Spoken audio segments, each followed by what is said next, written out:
afternoon, and welcome to Go for Lunch. This is the 80th edition of Go for Lunch, and we have some late breaking news. Bulletin. So, this just into our Gopher newsroom. Google Cloud is reporting issues. They are checking into it, but some websites may be encountering 404 errors, such as Snapchat, Nest, Spotify, Discord, and of course, any Google sites. So, if you're having trouble today getting to a website or a web service, that could be the reason. So, you heard it here first, folks. Live, local, late breaking. Oh, that's somebody else. I guess I can't use that. My apologies. So, today we're going to talk about dealing with duplicates in your Photos app.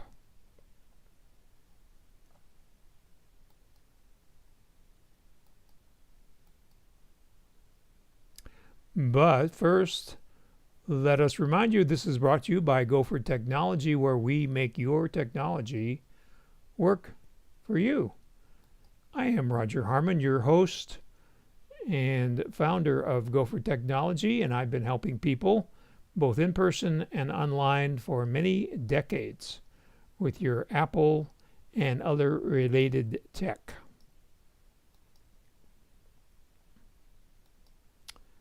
So remember, there are no dumb questions. So what happens when you ask a question? 3 things happen. Number 1, you get the answer or a reference to where you can find the answer. I don't think I have all the answers, but I usually know where to find them. Number 2, I understand what you need to know about. And number 3, other people that are watching this also benefit. So there are no dumb questions. So let's jump in here and talk about eliminating duplicates in photos. So where do these duplicates come from? So if you use PhotoStream, iCloud Photos, and you do manual imports all together, then you're going to get duplicates. So to avoid that, you want to use only one method. Either use PhotoStream or do it manually as you would if you were bringing them in from a point and shoot or a DSLR camera, or use iCloud Photos. And also avoid format conversions. What are format conversions, you may wonder? Well, when you're taking a photo with an iPhone that was produced in the last few years, you are using by default the high energy format, or HEIF, not to be confused with TGIF. It's something completely different. So when you sync them from your Mac and then you want to change it to the JPEG format, that can get duplicate images. So what do you do about that? Well, on your iPhone, you can go to Settings, go to Camera, tap on Formats, and then tap on Most Compatible. And that way you will have your photos coming out as JPEGs or H.264, which is compatible with almost anything out there that you would want to interface with. So the advantage of HEIF is that it takes up less space on your phone, so you can put in more photos with less storage space. And of course, the disadvantage, as we just highlighted, is that it is not as compatible as the older formats. So there is a little tip about one way to eliminate duplicate photos in the future. So who is subject to this HEIF format?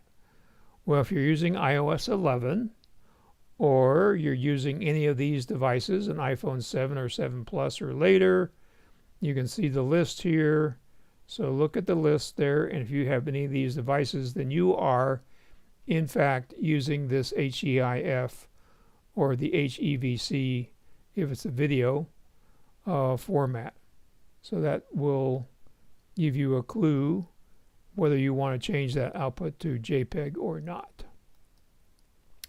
So another way that you can get duplicates is if you do not reformat the memory card from your camera.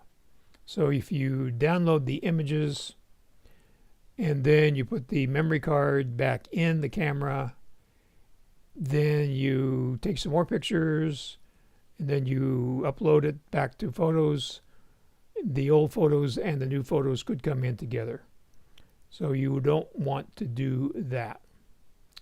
So I see that Helen and Chris and Susan and Judy are all here. So thanks for joining in.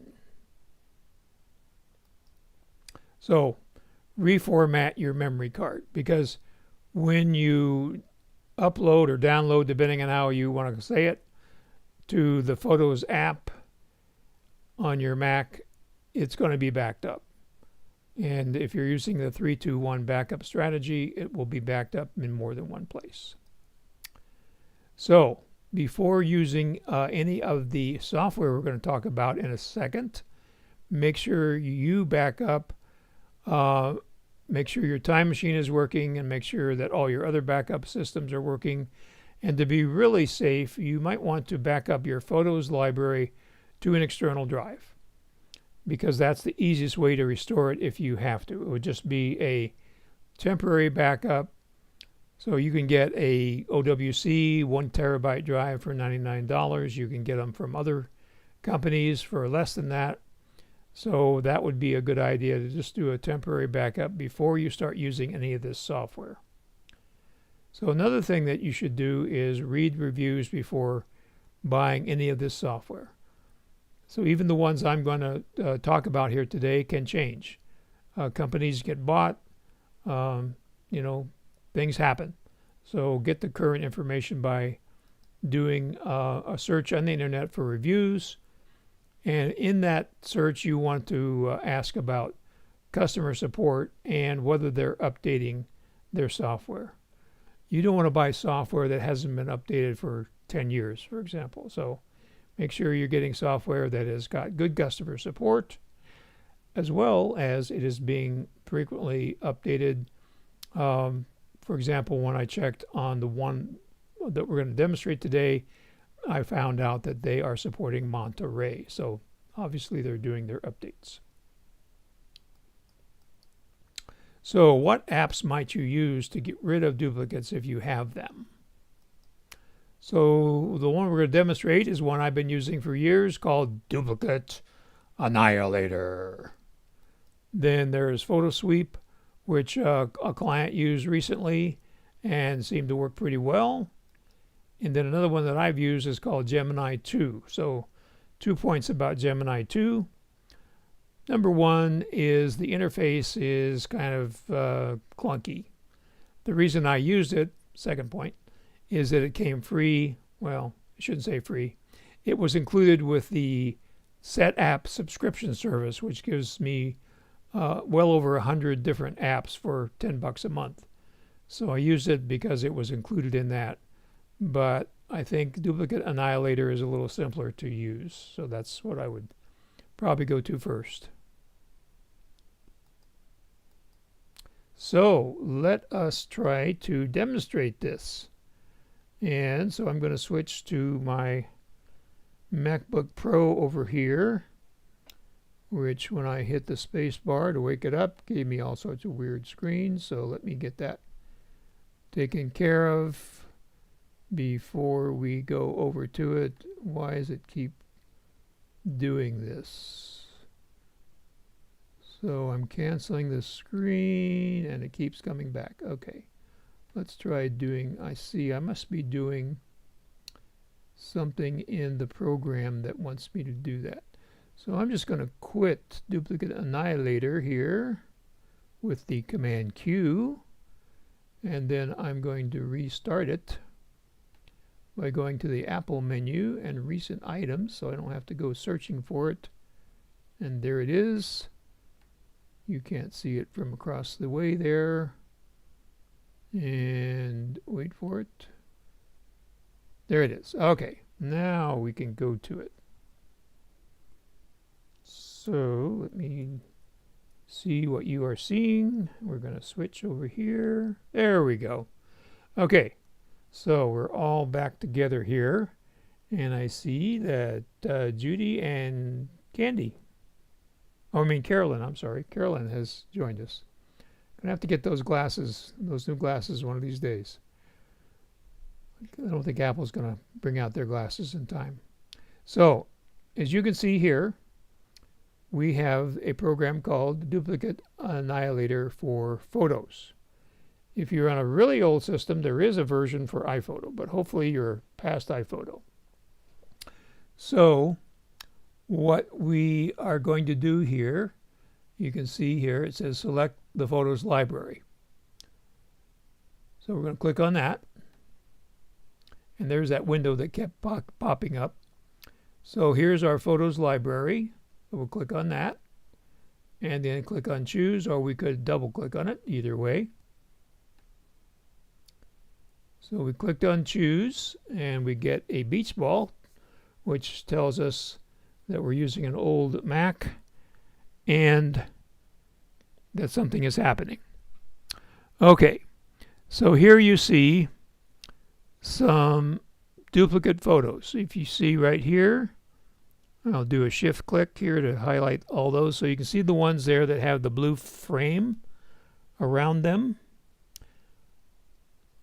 And Gretchen, when you come late, you have to bring cookies for everybody. So just be aware of that. Them's the rules. So here we have our pictures. And so you can see this picture and this picture are duplicates. Same thing here, and same thing. I didn't include these, but these are all duplicates. However, so a little disclaimer here, you see they don't have the same names. So this may be a challenge for our duplicate annihilator, but we're gonna go ahead and do it anyway. So now we're going to do Command Tab to get back to duplicate annihilator. There it is. So we're going to go in here, select our photos library, which we already did. So now we should be able to scan for duplicates. Okay, so it tells us that we're in the restrictive mode, which means that it will ignore the user selected detection algorithms and instead use digital checksums to only check exact duplicates. So let's just cancel that. So that basically means that the name, the title that the camera gives the image would have to be the same. So we're going to go to Analyze Images. Okay, so we're going to select Analyze Selected Images. So it says then duplicate annihilator wants to access to control your photos. Okay. So now we have access. Okay. So now it is showing us photos that it thinks are duplicates. And it is actually finding the ones that I have highlighted here. Okay. So it's hard to see here, but the ones that I have highlighted that I actually made a note of here are these. These were just two of the ones out of the four that we had. So it's going to be hard to read on your screen, but when we go back here, you can see that right here is the 060.jpg, and then here's the image underscore 6045 underscore JPEG. There's the 062, and there's the 6053, and it actually went and got the other two that I didn't put on the screen. But anyway, it found those. So they're not duplicates according to the selected detection algorithms. So that means because I didn't set it up to find similar. Okay, so let's just click here on scan, or just go ahead and do this. And we're going to say, so it looks at the six that I had selected, that I highlighted in photo. So I clicked on selected, and now you can see right here, it's processing, and annihilation has finished. Okay, so now it's telling us that it found duplicates, thumbnails, faces, missing photos, and corrupt JPEG files that have been marked with the words set in the preferences, and the marks can be found in the photos comments description field. In photos, use a search field in photos to locate found duplicates. Okay, so now we're going to click OK, and it's going to go away in a second or two. Okay, so now we're going to just click here in the background and get into photos. And so now if we double click on a photo and we go up here to the little eye, you see up here the little eye on the top, and it should say that in the comments, it should say that it was selected, but it doesn't. So let's try a different one. So we'll double click on this. Let's try the second one here. So there it is.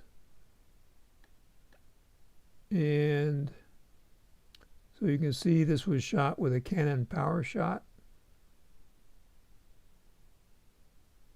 So it could have been imported both from a memory card, and the memory card maybe wasn't duplicated. But this is not showing me what I want to show you. So, okay. So that's the way it's supposed to work. So again, this was a live demonstration. I couldn't rehearse it, or it would have not given us any results. And so you get the idea. So that's how you do that.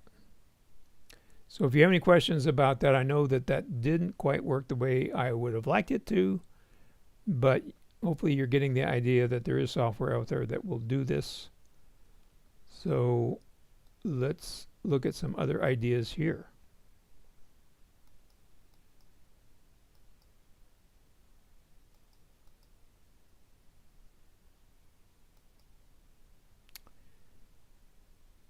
So it's time for questions.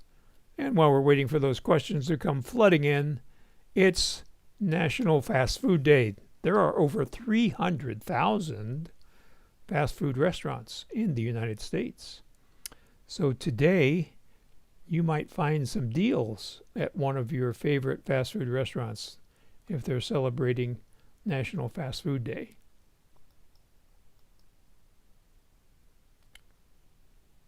So another little public service announcement is the problems with the supply chain and getting things that you may want to buy in the next 6 to 9 months.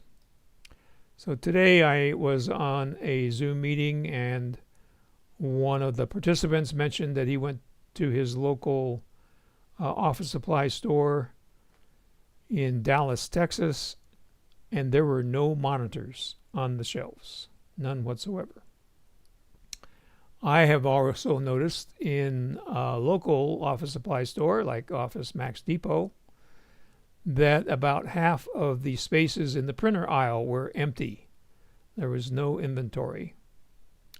Also, I noticed that the printers were more expensive than the last time I'd been there, which I don't frequent the office supply stores very often. But I did look online for monitors this morning, And Amazon seems to have some. Some of the delivery dates are out to the end of November. Best Buy, same thing. They have some, but they also have a bunch that are showed out of stock. So, of course, this supply chain issue doesn't just refer to monitors and printers. It's almost anything. So definitely electronics, but even other things, because you may have heard about all these container ships sitting off of the Long Beach coast in California that can't be unloaded because there's not enough dock workers to do that job, and maybe there's not enough truck drivers to deliver those to the warehouses, and maybe there's not enough delivery drivers to deliver them to your house. And there's a bunch of other reasons why the supply chain is clogged, backed up right now. So that is a word of warning that you need to plan ahead for buying things in the next 6 to 8 months. One other little note is that I do provide complimentary pre-purchase consultations. So when you are trying to buy something, or maybe you're trying to buy something and the exact thing that you wanted isn't available, and maybe you're looking at alternatives, I would rather have you call me or email me, and we can look at those alternatives and see what might work, because I want you to get the right thing the first time instead of getting the wrong thing and having me come by and say, oh, this doesn't work for what you wanted to do, or this doesn't fit into your system, whatever that might be. So the point is, better to ask me before than to cry about it later.